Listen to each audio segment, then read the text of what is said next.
वंदना उनकी करे जिनसे सुशोभित है धरा, जिनसे है मानव का पथ प्रकाश ज्योति से भरा। अभी हम क्या देख रहे हैं मानव के मन में?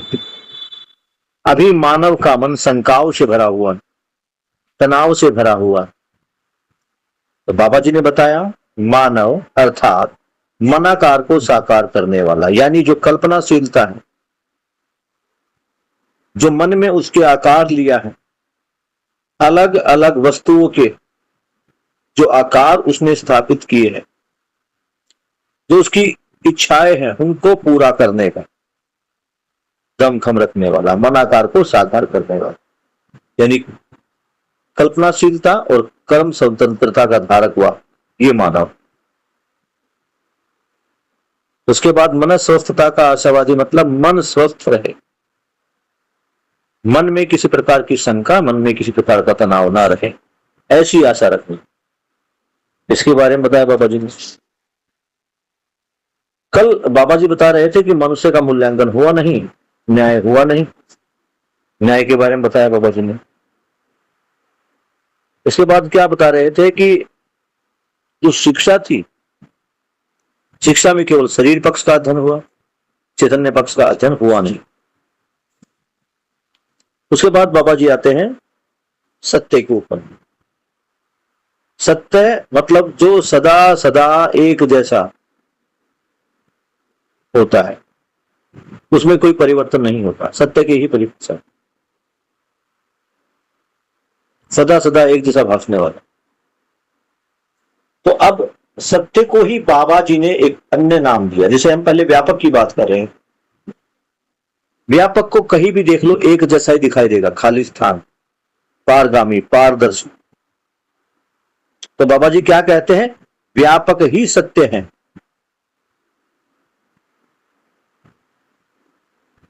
उसके बाद क्या बता रहे हैं? व्यापक में क्या है? सह अस्तित्व। सह अस्तित्व है ही, सह अस्तित्व कभी जाता नहीं है, हाँ ही। तो इसको जो दिया बाबा जी ने कहा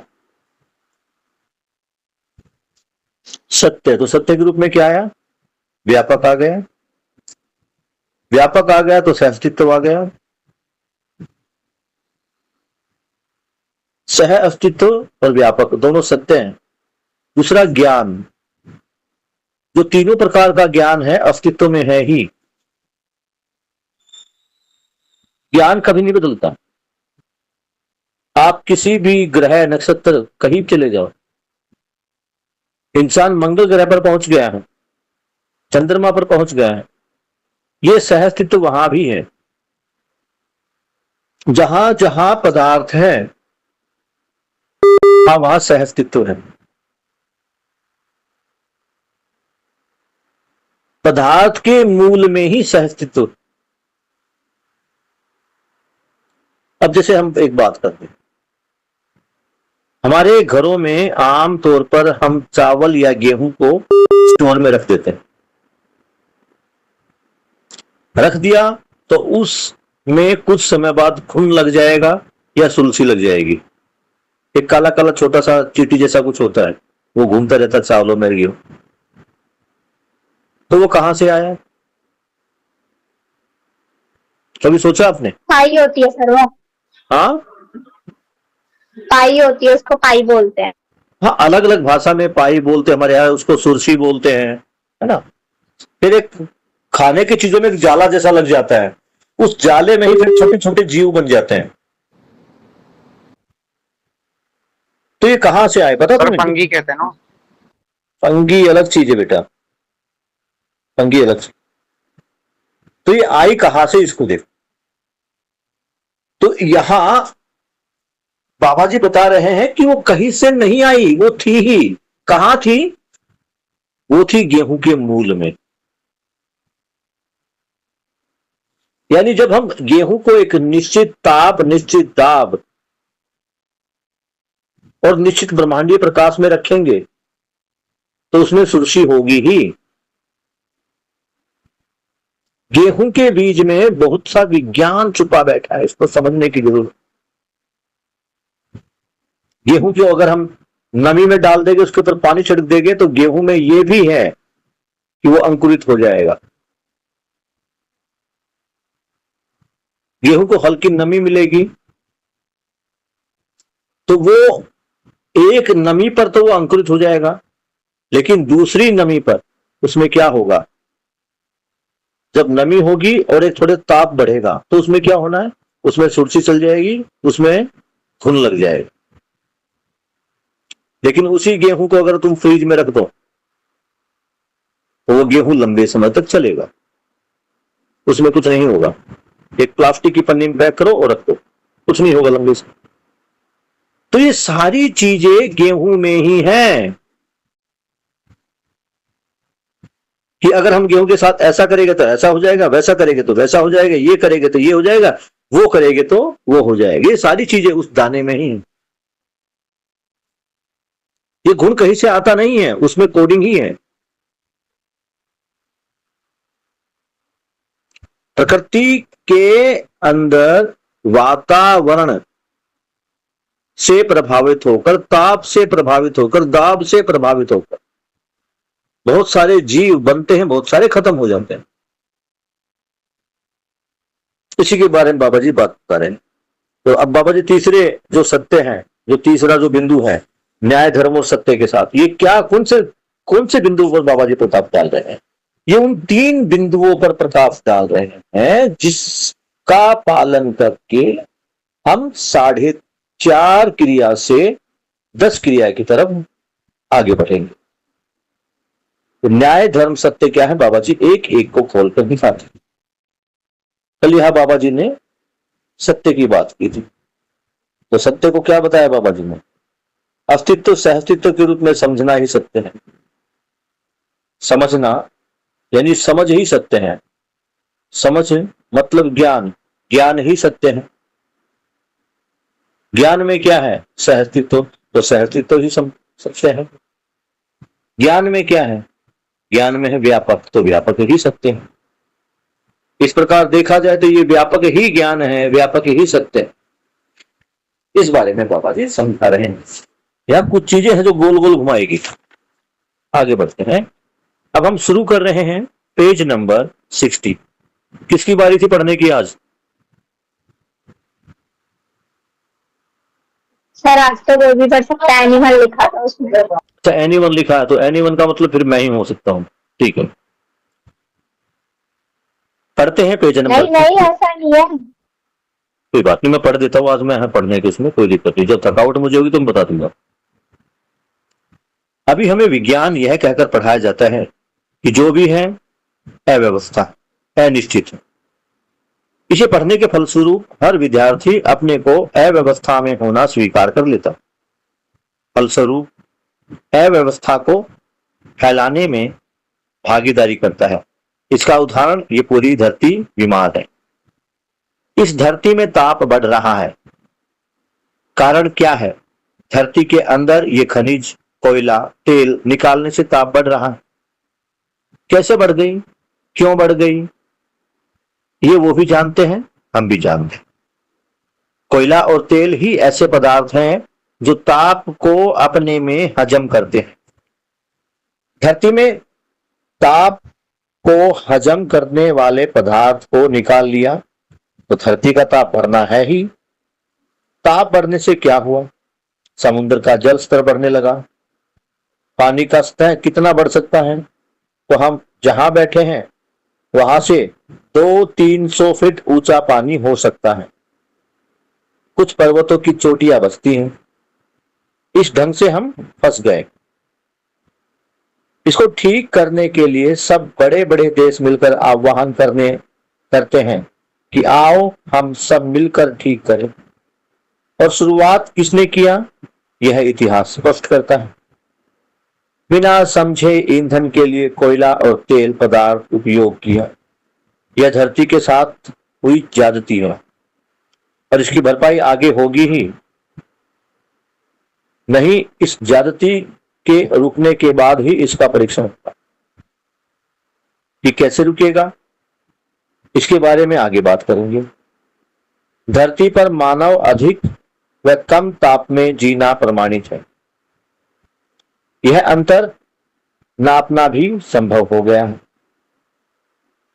इतने तापमान अंतर में रहने वाले आदमियों के शरीर का तापमान एक ही रहता है। ऐसा क्यों? बाहर के ताप अधिक और कम होने से शरीर के ताप को संतुलित बनाए रखने के लिए शरीर में वह सब द्रव्य हैं। इसी प्रकार धरती के ताप को भी संतुलित बनाए रखने के लिए धरती के अंदर खनिज, कोयला और तेल पदार्थ। बाबा जी मानव की नासमझियों की तरफ ध्यान दिला रहे हैं। अभी तक हमें विज्ञान क्या पढ़ा रहा है कि अभी चारों तरफ अव्यवस्था है, अनिश्चितता है।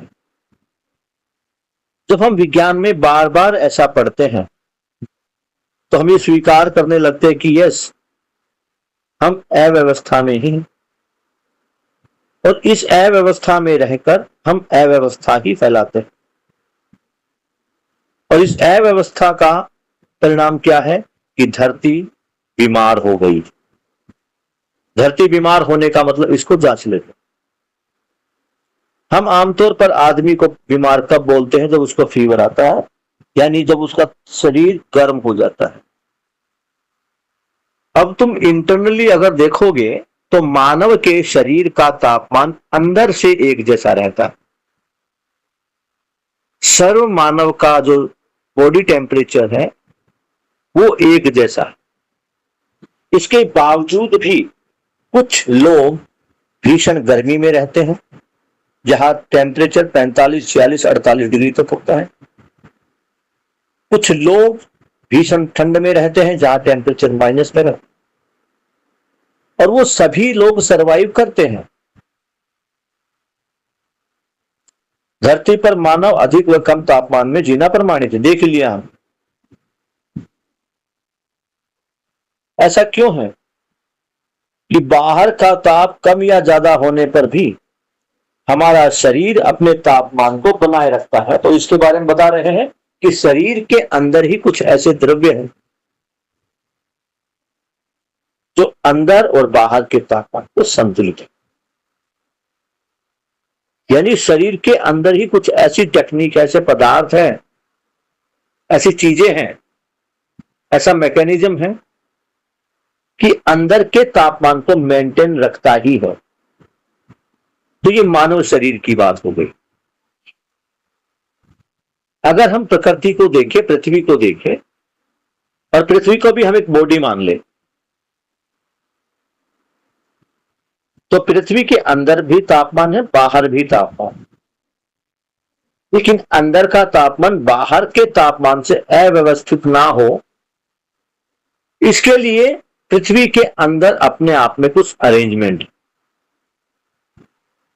और वो अरेंजमेंट क्या है? वो अरेंजमेंट ये है कि पृथ्वी में पाया जाने वाला जो कोयला है और खनिज तेल है, ये बाहर से आने वाले गर्मी को अंदर जाने से और अंदर की गर्मी को बाहर जाने से रोकता है।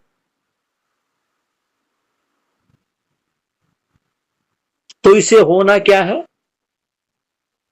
हमारी पृथ्वी में संतुलन बना रहता था, लेकिन मानव ने कोयले को ईंधन के रूप में स्वीकारा,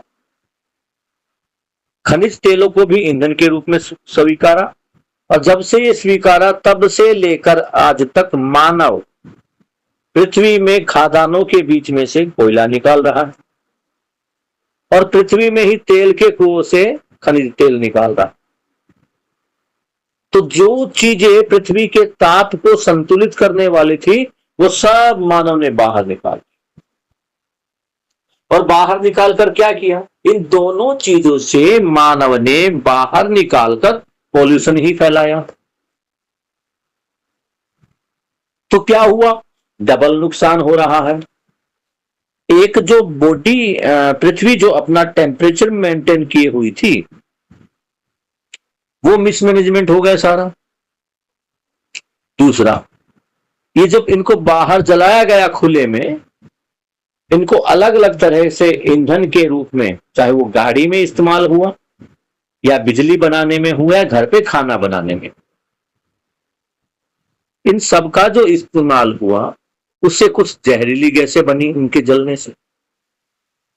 इन जहरीली गैसों ने भी बाहर के टेम्परेचर को अप किया।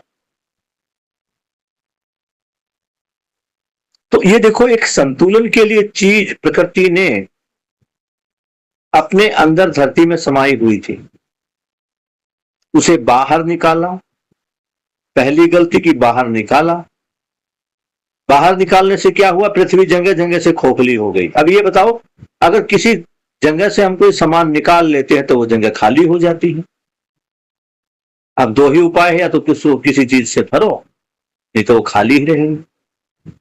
मानव ने क्या किया? केवल कोयले को निकाला, करा कुछ नहीं। इसके फलस्वरूप जो जमीन थी वो खोखली, यानी एक दीवार जो अंदर के टेम्परेचर को बाहर और बाहर के टेम्परेचर को अंदर जाने से रोकती थी, वो समाप्त हो गई, जिससे धरती गर्म होना शुरू हो गई। इसी को हमने नाम दे दिया ग्लोबल वार्मिंग। बाबा जी कहते हैं धरती का बुखार। यहां तक समझ में आया बेटा? अब क्या बता रहे हैं बाबा जी? ये जो चीजें थी ये पृथ्वी के ताप को हजम करने वाली थी, इन्हीं को हटा दिया। अब जब पृथ्वी का ताप बढ़ेगा, पृथ्वी का ताप बढ़ेगा तो क्या होगा? जो पहाड़ों पर या ध्रुवों पर जो बर्फ जमी है वो पिघलेगी। वो पिघलेगी तो पृथ्वी पर जल की मात्रा बढ़ेगी। जल की मात्रा बढ़ेगी तो कई जगह बाढ़ आएगी।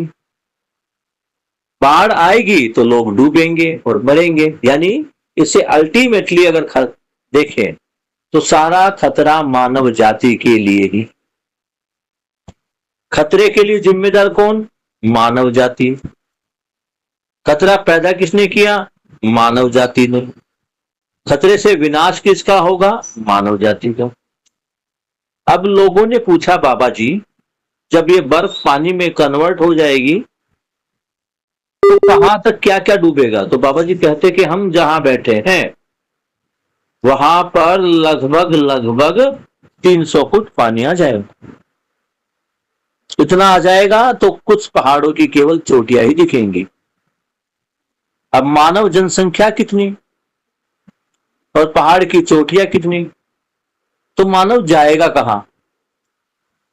तो वहां भी फिर द्वंद्व होगा, झगड़ा होगा, फिर ताकत का प्रमाण होगा। जो ताकतवर होगा वो पहुंच जाएगा।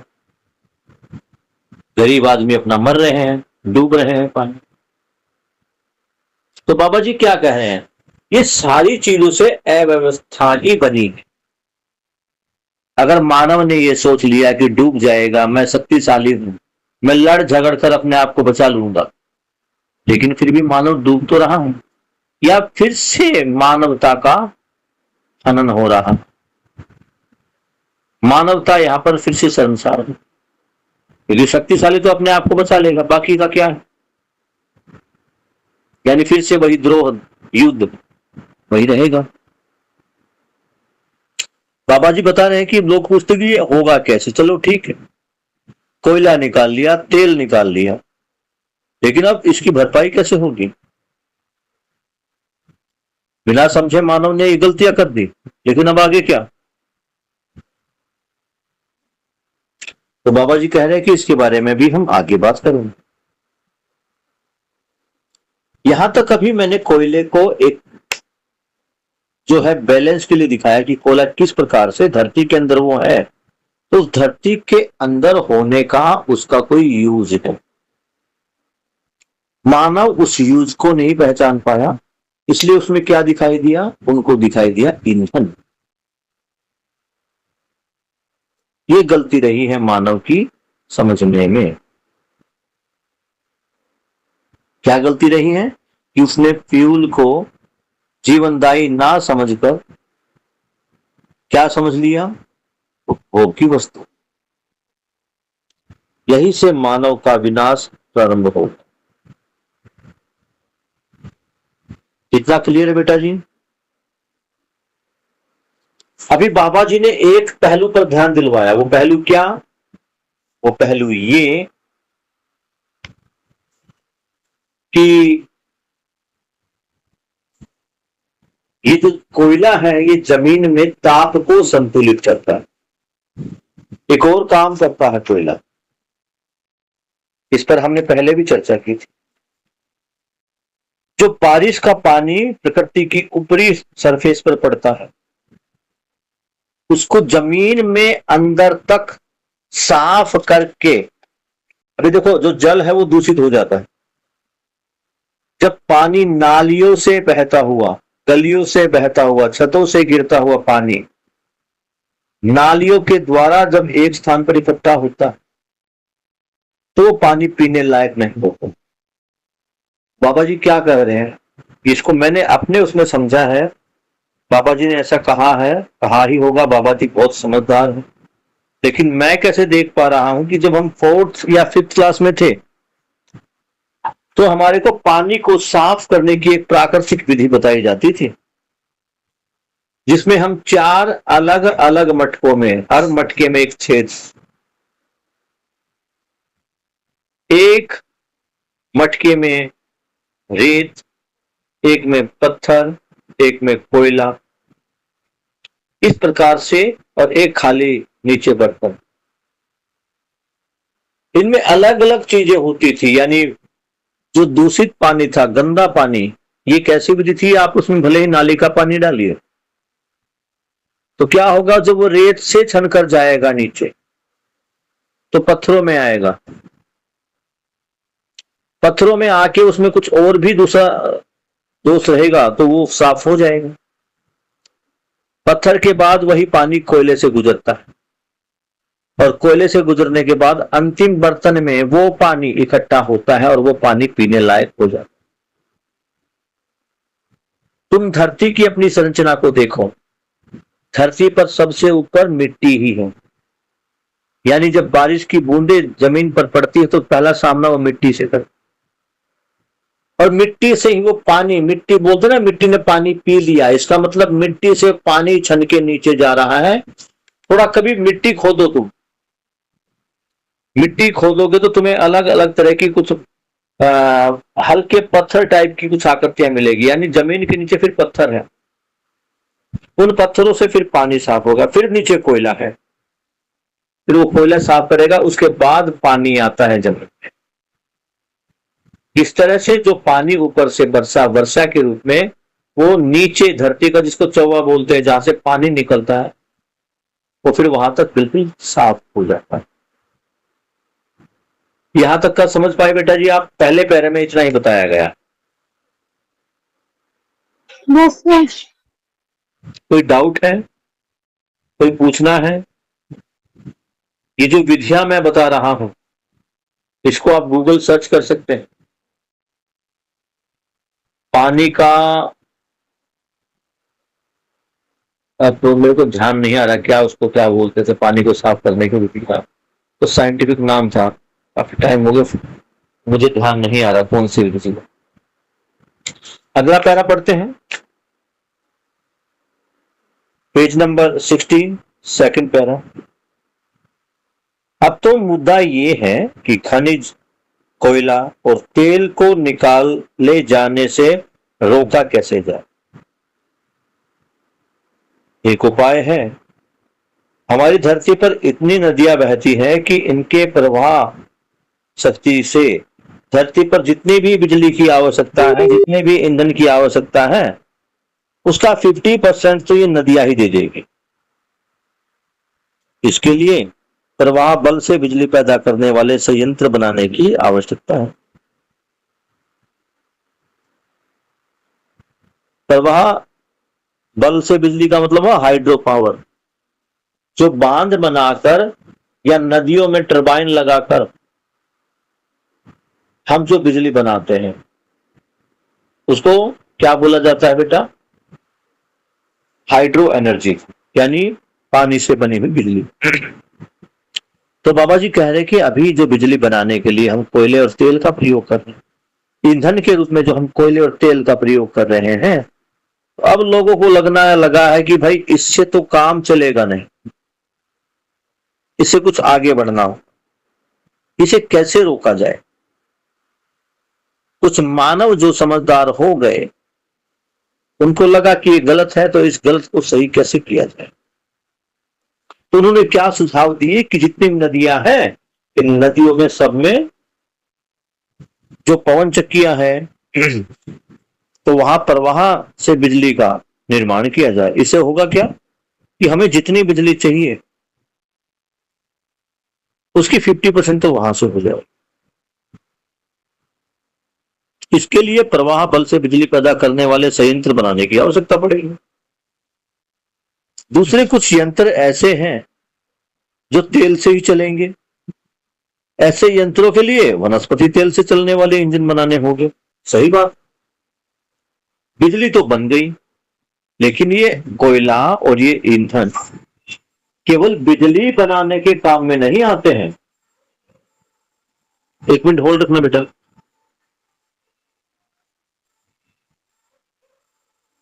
अब लोग कितनी होना चाहिए।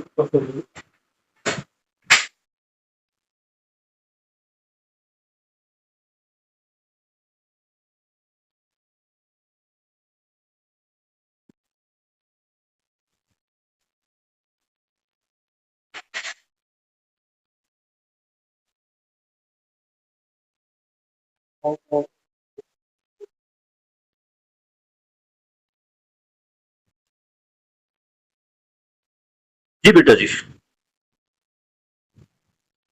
तो बाबा जी विकल्प के बारे में बात कर रहे हैं। बिजली के लिए 2 विकल्प उन्होंने बताए हैं। अभी तो एक ही बताया है, जो बताया है बहता हुआ जल।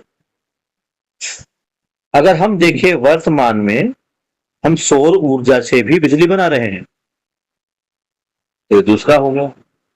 तीसरा हो गया पवन ऊर्जा, पवन चक्की। ये बड़ी बड़ी जो फिरकी जैसी समुद्र के किनारे, गुजरात में काफी लगी, बड़ी बड़ी नदियों के किनारे, समुद्र के किनारे इन्होंने बड़ी बड़ी पवन चक्कियां लगाई हैं, जिसको विंड मिल बोलते हैं। ये विंड मिल हवा से चलती है और बिजली का निर्माण करती है। विंड मिल ऐसी भी है, मैंने जब हम छोटी क्लासों में थे तो पढ़ा था, इनसे आटा पीसने का काम भी लिया जाता है। ये जो जल प्रवाहित हो रहा है नदियों में, इनसे भी आटा पीसने का काम लिया जाता है। अभी भी यूपी में किसी जगह है एक ऐसी चक्की, यूपी में है या पंजाब में है, जहां नदी के बहते हुए जल से आटा पीसा जाता है। आज तक वो चक्की चल रही है, खराब नहीं हुई है। ये बिजली वाली चक्कियां तो खराब हो जाती है, बिजली के उपकरण भी खराब हो जाते हैं, लेकिन पानी से चलने वाली जो चक्की थी वो आज भी चल रही, बढ़िया आटा पीस रही है। तो अब 3 चीजें बाबा जी ने बताई बिजली के लिए। पवन ऊर्जा यानी हवा से मिलने वाली विंड एनर्जी, दूसरा सौर ऊर्जा, और तीसरा जलीय ऊर्जा यानी जल के द्वारा भी हम बिजली बना सकते हैं। तो बाबा जी क्या कह रहे हैं कि ये तो बिजली तो हमने बना दी, लेकिन कुछ चीजें ऐसी हैं जिनमें चलाने के लिए ईंधन ही चाहिए, जैसे गाड़ियां हैं, जनरेटर है। तो इनके लिए बाबा जी ने क्या बताया है कि इनके जगह ये जो हम जीवाश्म ईंधन प्रयोग करते हैं, जो फॉसिल फ्यूल यानी डीजल, पेट्रोल, ये हम प्रयोग करते हैं, इसकी जगह पर हमें क्या करना है, वनस्पति तेल यानी पेड़ पौधों से निकाला गया तेल, उसको यूज करें। इससे 2 फायदे होंगे। एक तो पोल्यूशन कम हो जाएगा, क्योंकि ये तेल वनस्पतियों से बना है, तो इनसे जो गैसें निकलेगी वो उन पेड़ पौधों के लिए, जो बाकी पेड़ पौधे हैं उनके लिए वो एनर्जी का काम करेगी। आगे क्या बता रहे हैं, इसके लिए धरती पर तेल, ये वनस्पति होती है और अधिकांश मात्रा में होती है, उसे लगाया जाए। अभी आप देखो धरती पर बहुत सारी ऐसी फसलें जो तेल देती है, तो ऐसी तेलीय फसलों को ज्यादा से ज्यादा मात्रा में उगाया जाए, जिनसे ईंधन जो अपनी गाड़ियां चलाने के लिए ईंधन मिले। ऐसा मैं सोचता हूं। सौर ईंधन की और भी लोगों का ध्यान है और अधिकाधिक आतुरता से ध्यान देने की आवश्यकता है। यानी वो देख रहे हैं, ये बाबा जी ने जब पुस्तक लिखी है शिविर लिया, तब बाबा जी बता रहे हैं कि सौर ऊर्जा भी एक विकल्प है।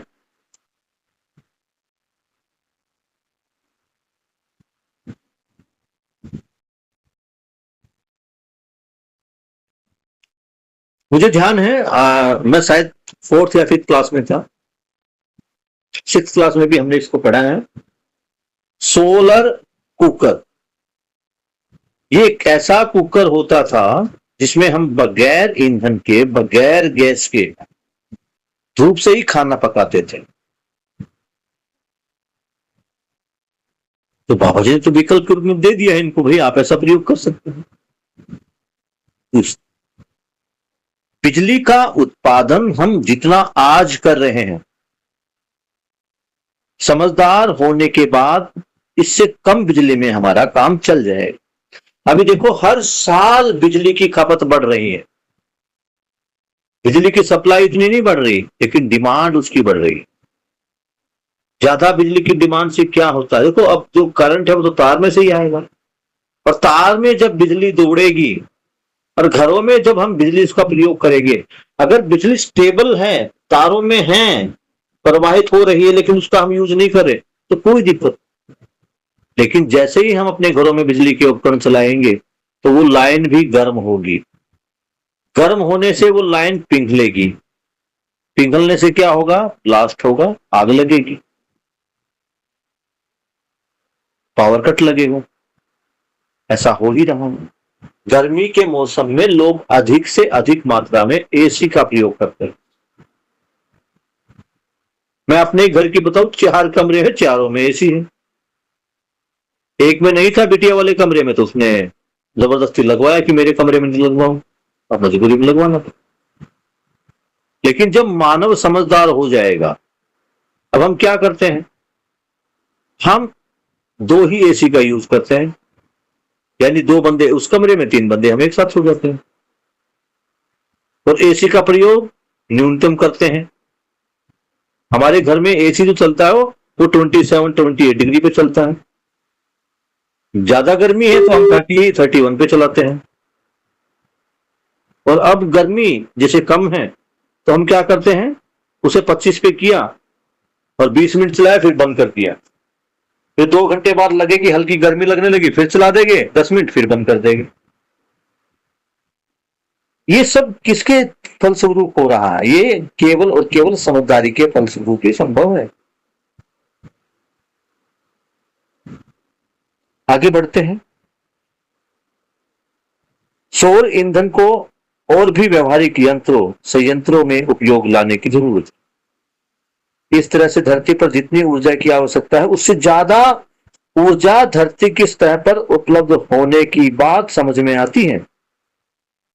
इस तरह से कोयला और पेट्रोलियम का उपयोग बंद हो जाएगा, उसके स्थान पर वनस्पति तेल, प्रवाह शक्ति, तरंग, वायु और सूर्य ताप का प्रयोग किया जा सकता है। इसके पश्चात यह परीक्षण किया जा सकेगा कि अभी तक जो गड्ढे किए हैं उसे धरती स्वयं निपटाने में कितने सक्षम है। कितनी बढ़िया बात की, यानी जब अभी तक जो हमने गड्ढे किए धरती में कर दिए, जो तेल निकालना था, जो कोयला निकालना था, निकाल लिया। अब भी अगर हम समझदार होते हैं और ऊर्जा के लिए हम हवा, पानी और सूर्य से प्राप्त होने वाली गर्मी का उपयोग करते हैं, ताप ऊर्जा इसको बोल ले या हम इसको सौर ऊर्जा बोल ले, तो हमारे पेट्रोलियम की खपत बहुत कम हो जाए, कोयले की खपत बहुत कम हो जाए। गाड़ियों को हम वनस्पति ईंधनों से चलाने लायक इंजन बना ले। अभी देखो, मानव की कल्पनाशीलता होगी। अगर मानव ने सोच लिया कि मुझे हवा से चलने वाली गाड़ियां बनानी है, तो बनाएगा। मानव ने सोचा कि मैं पेट्रोल से चलने वाली गाड़ियां बनाऊं, तो बनाई। डीजल से चलने वाली बनाई, सीएनजी से चलने वाली वो भी बनाई, उसके बाद इलेक्ट्रिक गाड़ियां भी बनाई। तो ये सारा जो ब्लूप्रिंट तैयार हुआ, इस ब्लूप्रिंट को ही बोलते हैं मनाकार, इसको ही बोलते हैं कल्पना शक्ति। तो मानव को अपनी कल्पना शक्ति कोयले और खनिज तेल के दुरुपयोग से हटाकर वनस्पति तेलों की तरफ लेके जाने। गुड नाइट सोने को बोलते दूध दे दे। ऐसे यंत्रों का वो निर्माण करे जिससे गाड़ी में तेल की जगह, ये जो हम कोयला और पेट्रोल डाल रहे हैं, इसकी जगह वनस्पति तेल डालो। अभी पीछे कुछ बात सुनने में आई है, मैंने कल भी सुनी थी। इन चीजों को लागू करने के लिए इच्छा शक्ति चाहिए, हमारे पास उसी की कमी। फिर कई बार लगता है कि सरकार भी नहीं चाहती कि इस प्रकार के आविष्कार हो। वैसे तो अभी सरकार ने ब्लेंडेड ऑयल की बात की थी। गरम? अच्छा गरम, नॉर्मल गरम नहीं, अच्छा उबला हुआ। तो ब्लेंडेड ऑयल क्या था, बाद में बाबा जी ने अभी बाबा जी बोल गया मैं गलती से, बाद में अभी कुछ साल पहले इथेनॉल ऑयल की भी बात हुई। इथेनॉल ऑयल क्या था, जो गन्ना है, गन्ने की जो पराली है या गन्ने का जो सूखा हुआ पार्ट है, जब उसमें से उसकी जूस को निकाल लेते हैं, उससे पेट्रोल बनाया गया। मात्रा कुछ कम या ज्यादा हो सकती है, लेकिन पेट्रोल बना, डीजल बना, उसका उपयोग भी किया गया। और बाद में ये आदेश भी आया कि जो BS4 गाड़ियां हैं, इसमें मिक्सिंग वाला जो मेन पेट्रोल है उसके साथ ही इथेनॉल ऑयल को, इस पेट्रोल को मिला के ब्लेंड करके दिया जाए, यानी 70% पेट्रोल और 30% ही इथेनॉल ऑयल। तो गाड़ी के इंजन पर भी फर्क नहीं पड़ेगा। बाद में बात हुई कि प्योर इथेनॉल वाले इंजन की भी डेवलपमेंट जारी है। अभी मैं काफी समय से, क्योंकि न्यूज वगैरह देखता रहता हूं और मुझे शौक भी है टेक को जानने का, तो टोयोटा कंपनी, जब बाकी कंपनियां भी बिजली की गाड़ियों पर काम करी, तो टोयोटा कंपनी ने ऐसे इंजन का तैयार किया है जो पानी से चले। अब सोचिए, पानी को देखे तो हाइड्रोजन और ऑक्सीजन है, तो क्या करेगा, नॉर्मल वाटर, ये आरओ वाला पानी नहीं, उस नॉर्मल पानी को, समुद्र के पानी को, पानी जितना खारा होगा उतना बढ़िया रहेगा, उस समुद्र का पानी डालो 1 लीटर, तो अपनी गाड़ी चलाओ। तो गाड़ी में मैकेनिज्म क्या किया, अब देखिए, तो पानी, हाइड्रोजन और ऑक्सीजन का मिश्रण, तो उससे क्या होगा, हाइड्रोजन को पानी से अलग करके उससे चलाएंगे गाड़ी, और जब वो गाड़ी के अंदर जो हाइड्रोजन तो यूज हो गई, बाकी बचा क्या, ऑक्सीजन, तो वो साइलेंसर के द्वारा बाहर निकलेगी। इससे होना क्या है, आवाज शुद्ध होगी। कितना अच्छा काम हो रहा है। दूसरा, दुनिया में पीने के पानी का संकट है, जगह जगह खारा पानी आ रहा, तो हमने क्या किया भैया, घरों में आरओ लगाना शुरू कर दिया। आरओ से पानी तो मीठा हो गया, लेकिन ये आरओ क्या करता है, जितने भी खनिज तत्व पानी के अंदर है उन सबको निकाल देता है और सिंपल पानी उसको बना देता है। ना उसमें कैल्शियम है, ना मिनरल्स, ना सॉल्ट है, कुछ भी नहीं है। जब ऐसे पानी को हम पीते हैं तो हमारी जो शरीर है उसमें पोषक तत्व नहीं पहुंचते, जिसके कारण शरीर हमारा कमजोर हो जाता है। फिर डॉक्टर के पास जाते हैं, वो टेस्ट के लिए बोलता है, बताता है कैल्शियम कम है जी, आयरन कम है जी, ये कम है जी, वो कम है, उसके लिए फिर दवाई हो।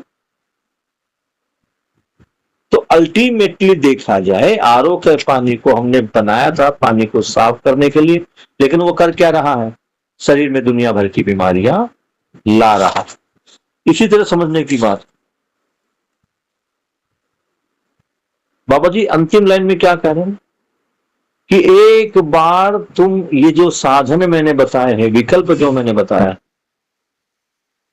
यानी कोयले की जगह पर जो बिजली बनेगी वो पानी से बनेगी, हवा से बनेगी, सौर ऊर्जा से बनेगी, तो तुम देखोगे कि मानव ने जो गड्ढे धरती में किए हैं कोयले को और तेल को निकालने के लिए, वो स्वतः ही अपने आप भरने लगेंगे। ये हीलिंग पावर है धरती के अंदर, और इस हीलिंग पावर को आपने देखा भी है। पृथ्वी बस इतना बोलती है कि आप प्लीज मुझे डिस्टर्ब ना करें, I will keep my self maintain, मैं स्वयं अपने आप को मेंटेन कर लूंगी। धरती है सब। और ये हमने कोविड के टाइम में देखा, किसी भी नदी को साफ नहीं किया गया लेकिन नदियां साफ हो गई। ओड इवन फार्मूला, या हम कहे कि फैक्ट्रियों पर रोक या मकानों के निर्माण पर रोक नहीं लगाई, लेकिन फिर भी हवा शुद्ध हो गई। क्यों? कि मानव ने प्रकृति में इंटरफेयर करना बंद कर दिया। तो जब हम प्रकृति में इंटरफेयर करना बंद कर देंगे तो स्वतः ही पृथ्वी अपने आप को हील करना, बायोटा हील करना शुरू कर देगी। यही अंतिम लाइन ने बताया कि एक बार आप कदम उठा के तो देखो, ये सब अपने आप ठीक होने लगे। क्लियर? किसी बच्चे को कुछ पूछना है तो पूछ सकता है। 9:45 हुए हैं।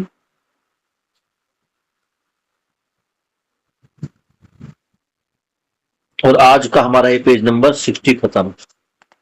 अब इस पर केवल ये 2 पेज बच गए हैं। पेज नंबर 61, 2 और 3 पेज। 3 दिन बाद इस पुस्तक का एक हिस्सा हमारा समाप्त हो जाएगा। उसके बाद जो प्रश्न उत्तर है, जो तुम्हारे प्रश्न उत्तर तो नहीं है, और प्रश्न उत्तर आने के 2 कारण होते हैं।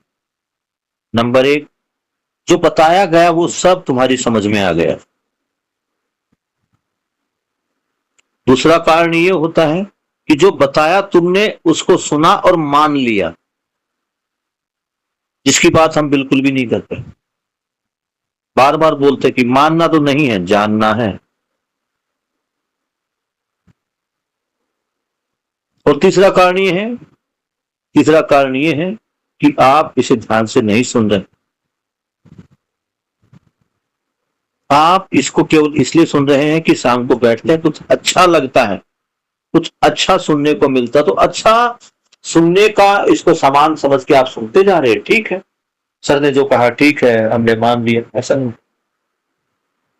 बार बार मन से एक ही बात दोहराई जाती है कि मानना तो नहीं, आपको जानना है, और जानने के लिए जांचना। आप जांचिए।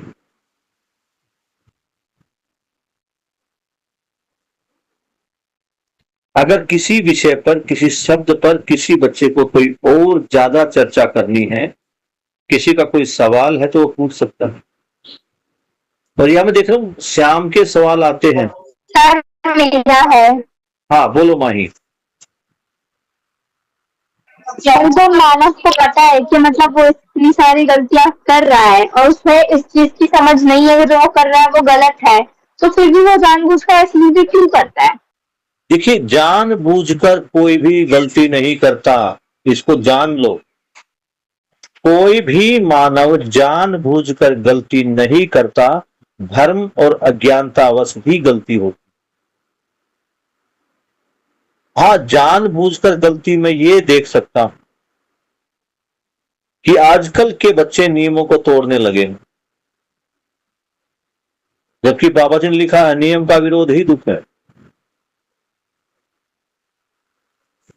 नियमों को जानबूझकर तोड़ा जा रहा, लेकिन वहां भी देखा जाए तो बच्चा अपना सुख चाह रहा है नियम को तोड़कर। मैं अपनी बिटिया को बोलता हूं, जब कहीं भी स्कूटी पर निकलो तो हेलमेट पहन के निकलो। एक अब पहनने लगी, दूसरी नहीं पहनती कि मेरे सर में दर्द हो जाता। तो या तो ये मानता हूं कि धर्म बस वो भी अभी अपना लाभ ही देख रही है, लेकिन सर में दर्द है क्योंकि सर है। हेलमेट नहीं लगाओगे और दुर्घटना हो गई तो सर ही नहीं रहेगा भैया, फिर कहां दर्द होगा।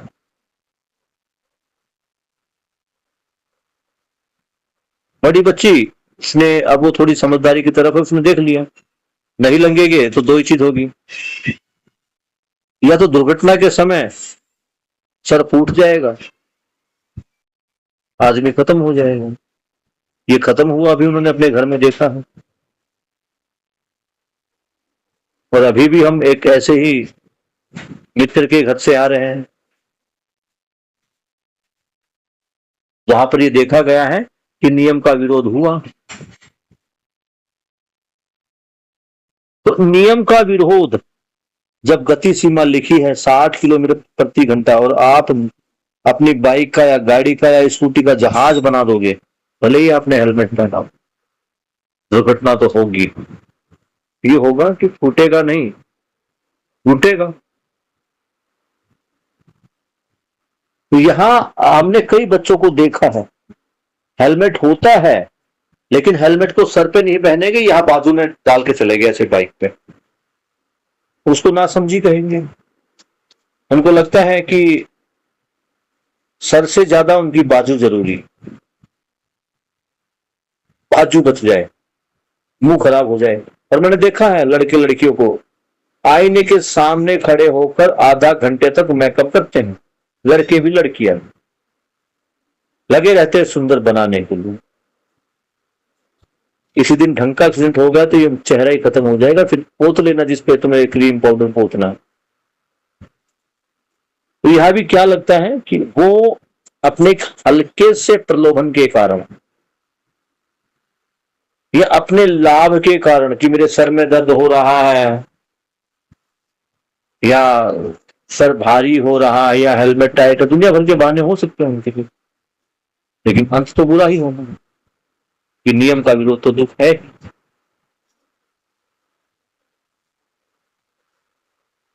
अब माही बोलो क्या था?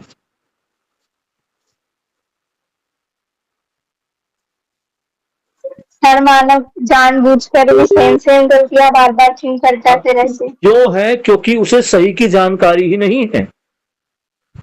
अब तुम देखो, तुम 12वीं क्लास में आ गए, क्या जीवन विद्या के अलावा तुमने जो पढ़ा है उसमें कोई सही की जानकारी है? बाबा जी ने बताया ना, हमें जो पढ़ाया जाता है विज्ञानवादी विधि से, उसमें क्या दिखाते हैं? अव्यवस्था ही दिखाते हैं। जबकि बाबा जी ने कहा है इसी पेज पर एक लाइन में कि मानव को अपनी आवश्यकता के लिए जितना सामान चाहिए उससे ज्यादा सामान पृथ्वी पर अवेलेबल है। ये नीचे से तीसरी लाइन, पेज नंबर 60। इस तरह से धरती पर जितनी ऊर्जा की आवश्यकता है उससे ज्यादा ऊर्जा धरती की सतह पर उपलब्ध होने की बात समझ में आती है। ये बाबा जी की शिक्षा है कि जो चाहिए उससे ज्यादा अवेलेबल है। तो जो चाहिए उससे ज्यादा अवेलेबल है, यानी कि प्रकृति समृद्ध है, समृद्धि है प्रकृति के अंदर। अब दूसरी तरफ देखते हैं, इकोनॉमिक्स है किसी के पास तुम्हारे में से? Yes sir. इकोनॉमिक्स में रॉबिन्सन का एक नियम आता है, क्या? मानव की जो आवश्यकता है वो अनिश्चित है और साधन सीमित है। क्या बताया गया? मानव की आवश्यकता अनिश्चित है और साधन सीमित है, यानी आदमी को चाहिए ज्यादा, है कम, तो इसमें क्या बढ़ेगा? इसमें झगड़े बढ़ेंगे, तनाव बढ़ेंगे, दो देश आपस में सीमाएं टाइट कर देंगे, वहां सैनिकों की नियुक्ति कर देंगे, कभी फला फला देश वाला पड़ोसी देश वाला मेरे देश के संसाधनों पर प्रयोग ना कर ले। क्यों? क्योंकि उनके दिमाग में एक ही बात डाली गई है, साधन सीमित है, मानव की आवश्यकताएं ज्यादा है। बाबा जी उल्टा बोल रहे हैं कि आवश्यकताएं तो उतनी है ही नहीं जितनी तुमने बना ली है, और तुम्हारी आवश्यकताएं तो इस प्रकृति में, इस धरातल पर ही पूरी हो सकती है। तो एक तो कहता है कि भैया माल कम है लूट लो, और दूसरी तरफ बाबा जी कह रहे भैया माल बहुत है तुम शांति से समझदारी से इसका प्रयोग करना शुरू कर दो। आवश्यकता से ज्यादा है तो ये समझ बनी ही नहीं, आदमी समझदार हुआ ही नहीं। समझदार हो गया होता तो बाबा जी के सवालों के जवाब मिल गए होते। बाबा जी को क्या जरूरत थी 30 साल तक तपस्या करने की? बाबा जी को क्या जरूरत थी इतना सारा वांग्य में लिखने के लिए? तो बेटा जी, ये केवल इसीलिए हुआ कि अभी तक समझ वो प्रमाणित हुई ही नहीं। बाबा जी ने समझ को प्रमाणित किया है, समझ के साथ जिए हैं, समझ के साथ जिए हैं तो समाधान मिला है। समय में समाधानित हो गए तो परिवार में समृद्धि आ गई। परिवार में समृद्धि आ गई तो देखो ना, बाबा जी जैसे लोग हथियार नहीं रख रहे। नहीं तो आज के बाबा को देख लो, बॉडीगार्ड के साथ घूमते हैं। बाबा जी के पास तो कुछ था नहीं। क्यों? क्योंकि समाधान और समृद्धि से अभय आ गया। कैसे आया? जब बाबा जी कह रहे हैं कि प्रकृति में समृद्धि है, जरूरत से ज्यादा उपलब्ध है, तो लोग बाग झगड़ा नहीं करेंगे, एक दूसरे के साथ छीना झपटी नहीं करेंगे, लोभ और लालच नहीं रहेगा। तो इससे क्या होगा? समाज में अभयता आएगी या डर रहेगा? इसको देखना। बहुत सारी अनावश्यक चीजें मानव ने अपने जीव का जंजाल बना रखी, अनावश्यक, जिनकी जरूरत नहीं है। हमने पीछे भी चर्चा की थी, अगर ये अखंड समाज सार्वभौम वाली व्यवस्था है, अखंड समाज यानी एक समाज, पूरी प्रकृति एक, पूरी पृथ्वी एक, पूरा पृथ्वी ही एक देश है। तो जो हमने छोटे छोटे देशों की सीमा के नाम पर ये बाउंड्री लाइन बना रखी है, यह अरबों रुपए लगाकर हमने सेना को नियुक्त कर रखा है। तो जब पूरा संसार एक हो जाएगा, अखंड समाज सार्वभौम व्यवस्था आ जाएगी, तो हमें किसी भी बॉर्डर की जरूरत पड़ेगी ही नहीं। दूसरी बात, यहां तो बाबा जी और महेंद्र भैया एक बहुत बढ़िया बात कहते हैं। आज अनावश्यक रूप से मानव एक स्थान से दूसरे स्थान पर जा रहा है, अनावश्यक रूप से, जरूरी नहीं है। और नाम क्या दे दिया? घूमने का। हम मनाली घूमने जा रहे हैं, हम जम्मू घूमने जा रहे हैं, अमेरिका घूमने जा रहे हैं। तो बाबा जी क्या करें? जाओ घूमने। अनावश्यक रूप से तुम संसाधनों का दुरुपयोग ही करोगे। कोई जरूरी काम है तो जाइए, मोस्ट वेलकम। लेकिन अभी हम क्या कर रहे हैं? अनावश्यक रूप से मनाली में कोई मेरा रिश्तेदार, कोई संबंधी नहीं, लेकिन आ रहा हूं घूमने। बाबा जी कह रहे क्या देख रहे हो मनाली में? मनाली में भी वही 4 अवस्थाएं हैं, वही पदार्थावस्था, वही पेड़ पौधे पत्थर धातु, वही जीव जंतु और वही मानव। उस मानव की नासमझी के कारण वही झगड़े, वही लूटपाट, वही छीना झपटी, वही द्रोह विद्रोह। ये तो हर जगह यही है। अगर यही देखना तो यहां देख लो, अपने यहां बाहर जाने की क्या जरूरत है? क्लियर माही? तो यही है जवाब बेटा आपका, कि आदमी आज तक समझा ही नहीं। समझ गया होता तो सबसे पहला परिवर्तन शिक्षा में हुआ होता। और आज तक मानव को समझदार मतलब उसने प्रयास ही नहीं किया। अब आप कुछ लोग मिलकर प्रयास कर रहे हो, बाबा जी का वांग्मय पढ़ रहे, किस लिए? समझदारी के लिए। ये बताओ, अगर तुम 3 लड़कियां हो, एक कहे जी मैं घर से रोटी लेके आऊंगी, एक कहे मैं सब्जी लेके आऊंगा, और दूसरा कहे मैं सबके लिए बर्तन लेके आऊंगा, तो ये देखो कितने घर का कितना काम बच गया। माँ ने आटा ही बनाना था, आटा तैयार की, रोटियां पोती, कितने बर्तन हुए भैया? केवल एक परात। इस एक परात को मांजने के लिए विम बार कम चाहिए, ज्यादा? इसको देख लो। दूसरे घर में खाली सब्जी बनी है, तो एक उसमें क्या हुआ होगा भैया, जिसमें मसाले पीसे, जिसमें टमाटर प्याज की प्यूरी बनाई गई, वो, और एक कुकर, 2 बर्तनों में काम चल गया। तीसरा, एक जो घर से बर्तन लेके आया, अब देखो जो घर से बर्तन लेके आया है उसके घर की गैस बच गई, है ना? तो उसके घर पे खाली बस थोड़ा पानी का ज्यादा प्रयोग होगा, लेकिन उसके सारे का जो बर्तन है वो साफ हो गए। तो जब समझदारी आ जाती है और जिम्मेदारी के साथ हम आगे बढ़ते हैं, ईमानदारी से बढ़ते हैं, तो क्या आएगा? हमारे खर्चे अपने आप कम हो जाएंगे। इतने खर्चे नहीं चाहिए भैया, हमें कहाँ जरूरत है। मैं कई बार सोचता हूं भैया कि अभी हमें लगता है कि मकान बड़ा होना चाहिए, मकान बड़ा होना चाहिए। जब छोटे मकान थे तो बड़ी प्यास थी कि बड़े मकान, अब बड़े मकान आ गए, हर उम्र बढ़ती जा रही है, तो लगता है कि बुढ़ापे में ये मकान ही हमारे जीवन का जंजाल बन गया। 3 कमरों 4 कमरों की सफाई कौन करेगा? जिस दिन काम वाली नहीं आई हमारी तो हालत खराब। फिर उनकी सफाई, देखरेख, मरम्मत, सारी चीजें।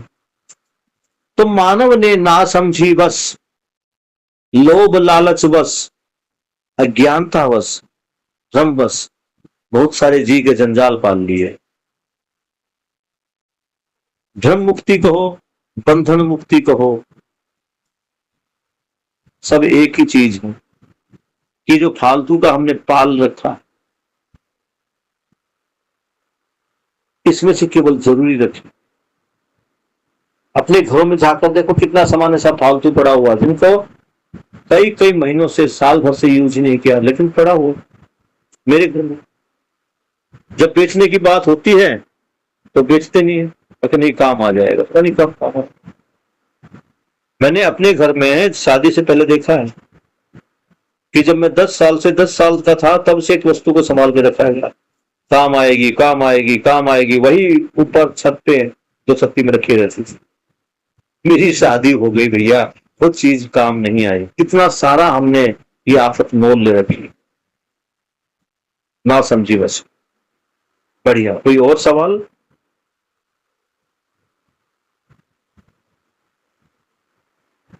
बताइए।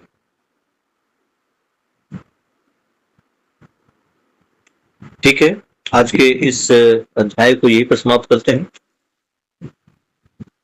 कल किसके अथन की बारी देख लेना। बाबा जी के प्रति कृतज्ञता अर्पित करते हुए, आप सबके प्रति कृतज्ञता अर्पित करते हुए आज के इस पठन को हम यहीं पर समाप्त करते हैं। Good night. Good night sir.